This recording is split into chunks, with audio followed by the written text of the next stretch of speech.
Good morning, everyone. A good night of Shabbos. We are continuing here in KITZUR, HILCHOS Shabbos, and we're holding in the idea of Kovid, the honor that we have to give to the Shabbos in preparing and getting ourselves ready in the right way. Yesh lahachliv habegadim b'kenisas haShabbos.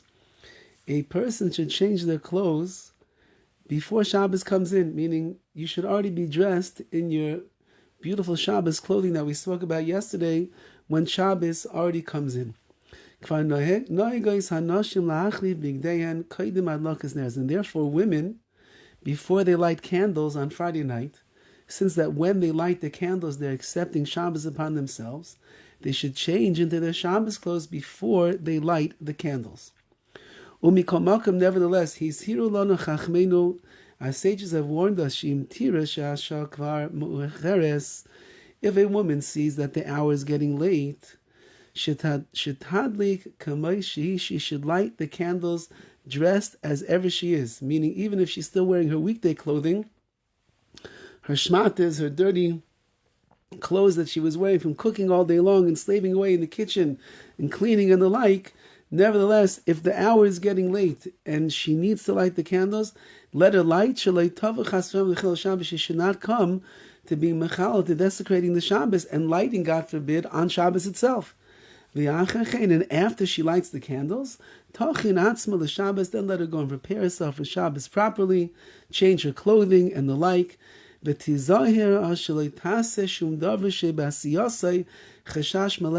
However, she must be careful that since she already lit the candles, since she already lit the candles and she accepted Shabbos upon herself, so therefore she cannot do anything in her preparation at this point that's going to be considered Chilul Shabbos, desecrating Shabbos. Therefore, if she didn't have a chance to take a shower yet before she lit the candles, she will not be allowed to take a shower now and for in honor of Shabbos.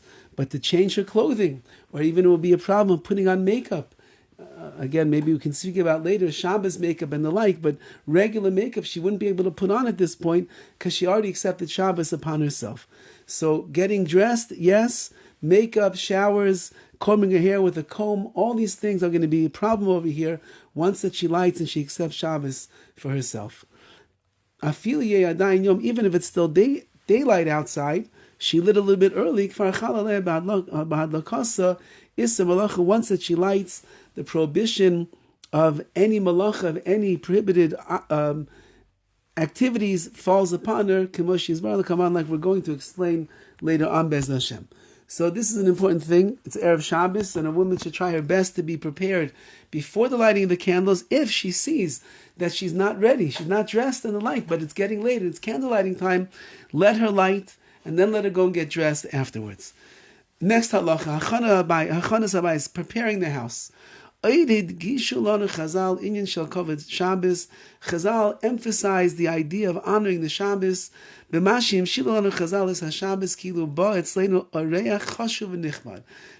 give us a mashal, a parable, that Shabbos coming into our homes is like a very chashuv, a very prominent guest, an honorable guest that's coming into our homes.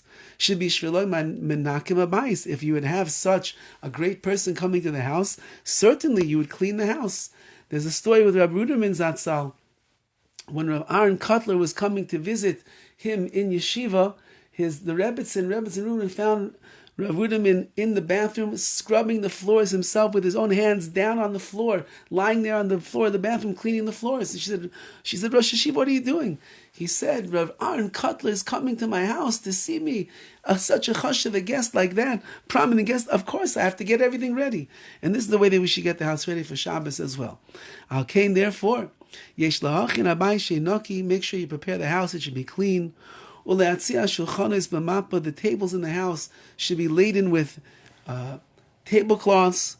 That's certainly an honorable way for the tables to look. You would never show up at a chassan, at a wedding, and the tables would not be covered with tablecloths. You would never show up at a banquet or an affair, a black tie affair, and the tables would not have tablecloths. Of course, they have beautiful tablecloths on them.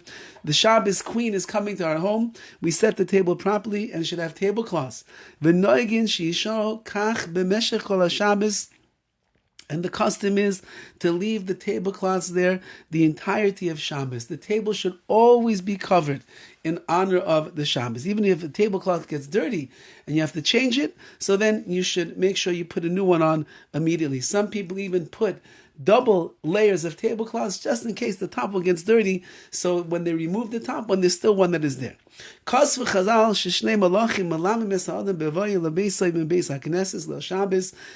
tell us that there are two angels that accompany a person when he's coming home from shul on Friday night. If they find that the table is set and everything in its place, they give him a bracha that this is exactly the way that it should look next week when they come home as well. And if God forbid it, and then the other angel, one is a good angel, one is a bad angel. The good angel gives the bracha, and the bad angel says Amen.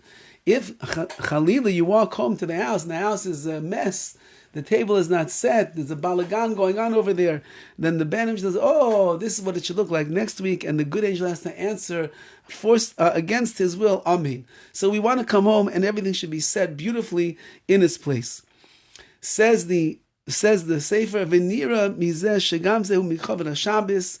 This is part of what it means to honor the Shabbos. Shiyaroich shulchanu kodim shaboim mibeis hakneses. The table should be set and all laid out with all the finery, the crystal and the china and the silverware and the cups and everything that you need before Shabbos comes in. So you don't have to wait when you come back to the house at night. Take off a miyad so you'll be able to eat and enjoy the seudah, enjoy the meal immediately when you return from shul. So this is all within the realm of preparing the house and honoring the Shabbos in the right way. How apropos today is Erev Shabbos, we'll try our best to prepare for the Shabbos Kala, the great guest that we're going to have tonight in our homes, the Shabbos Queen. All the best. Have a wonderful Shabbos.